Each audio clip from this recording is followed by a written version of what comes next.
ప్రస్తుతం మనం ఏ గోదావరికి సంబంధించిన వరద ప్రవాహంలోనూ లేము. కేవలం ఒక కాలువకు సంబంధించి భారీగా వస్తున్న ఒక వరద ప్రవాహానికి సంబంధించి ఒక ప్రాంతంలో ఉన్నాం.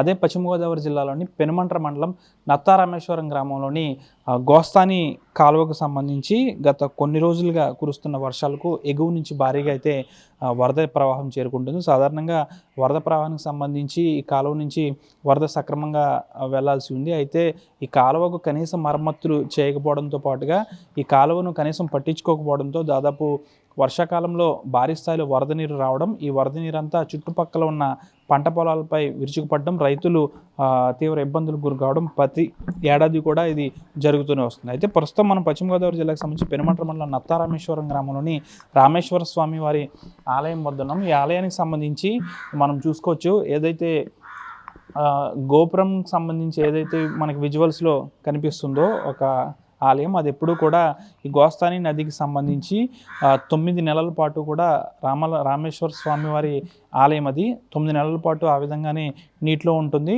కేవలం ఒక వైశాఖ మాసంలో మాత్రమే నీటి నుంచి ఆలయం స్వామివారు అయితే దర్శనమిస్తారు. ఇదంతా ఒక విధంగా ఉన్నప్పటికీ ప్రస్తుతం ఈ గోస్తాని నదికి సంబంధించి భారీగా వరద నీరు అనేది రావడంతో ఈ పంట పొలాలతో పాటు ఈ ఆలయం సైతం ముంచెత్తుందని చెప్పాలి. పూర్తి స్థాయిలో స్వామివారు ఏదైతే రామేశ్వర స్వామివారి ఆలయం ఉందో ఎప్పుడు ఆలయం మునిగి ఉండే ఆలయం కాకుండా మరొక అంతరాలయం ఏదైతే ఉందో రామేశ్వర స్వామివారి ఆలయం, అది కూడా ప్రస్తుతం వరద నీటిలో ఆలయం అయితే చిక్కుకుందని చెప్పాలి. ప్రస్తుతానికైతే ఈ చుట్టుప్రక్కల గ్రామాలు ఏవైతే ఉన్నాయో మల్లిపూడి, జుత్తిగా, ఇలింద్రపురు కొన్ని గ్రామాల్లోని దాదాపు వేలాది ఎకరాల్లో ఈ విధంగా పంట నష్టం అయితే వాటిల్లిందని చెప్పాలి. ఎందుకంటే దాదాపు ఇప్పుడే రైతులు నారుమళ్ళు వేసుకుంటున్న సందర్భం.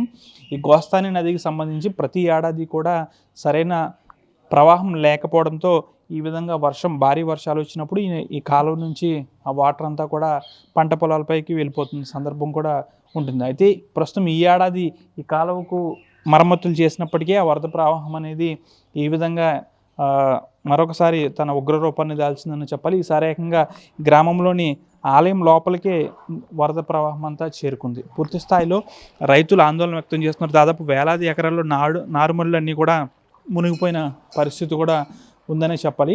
అయితే ఈ వరద ప్రవాహానికి సంబంధించి ఎగువ నుంచి భారీగా వర్షపు నీరు రావడం, ఈ ఆలయానికి సంబంధించి పూర్తి స్థాయిలో వరద నీరంతా చుట్టుముట్టడంతో భక్తులు ప్రస్తుతానికి ఆలయానికి రాక అయితే తగ్గించిన పరిస్థితి. అంతేకాకుండా ఇటు ఈ కాలువకు సంబంధించి రైతులు కూడా ఒక విధంగా ఆందోళన వ్యక్తం చేస్తున్నారని చెప్పాలి.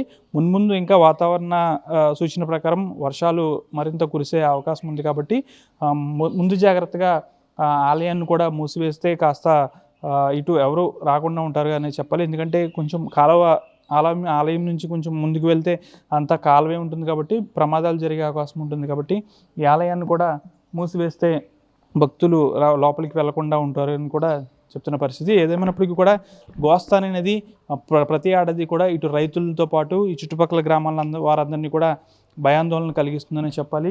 ఈ గోస్తాని నదికి సంబంధించి ఎగువ నుంచి భారీగా వరద నీరు రావడంతో మొత్తం ఆలయం అంతా జలదిగ్బంధనం చిక్కుకుంది.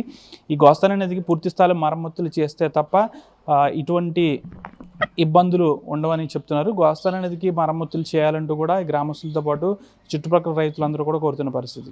వీడియో జర్నలిస్ట్ శేఖర్తో మొన్న RTV పశ్చిమ గోదావరి జిల్లా నత్తారామేశ్వరం గ్రామం నుంచి.